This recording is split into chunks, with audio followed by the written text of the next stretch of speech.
ఈ డిసెంబర్ 9 తెలంగాణ ప్రజలకు ఒక గొప్ప పర్వదినము. అదేవిధంగా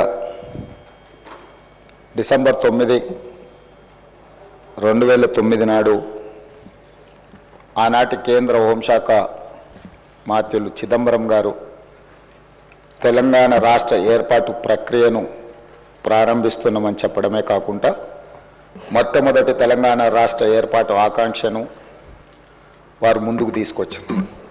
అదేవిధంగా ఆనాటి యూపీఏ చైర్పర్సన్ శ్రీమతి సోనియా గాంధీ గారి జన్మదినం కూడా డిసెంబర్ 9. ఈ రోజుకు వారు 78 సంవత్సరాలు పూర్తి చేసుకొని వారు మన 60 సంవత్సరాల ఆకాంక్ష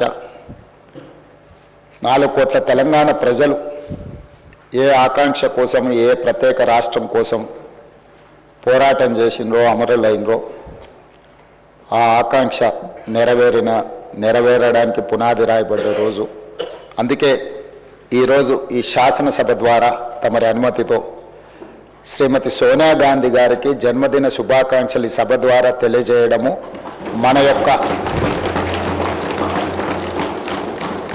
తెలంగాణ ప్రజల యొక్క కృతజ్ఞత శ్రీమతి సోనియా గాంధీ గారికి చేరవలసిన అవసరం ఉన్నది. అందుకోసమే మా సహచర శాసనసభ్యులందరినీ కూడా శ్రీమతి సోనియా గాంధీ గారి 78వ జన్మదిన శుభాకాంక్షలు తెలియజేయవలసిందిగా కోరుకుంటున్నాను.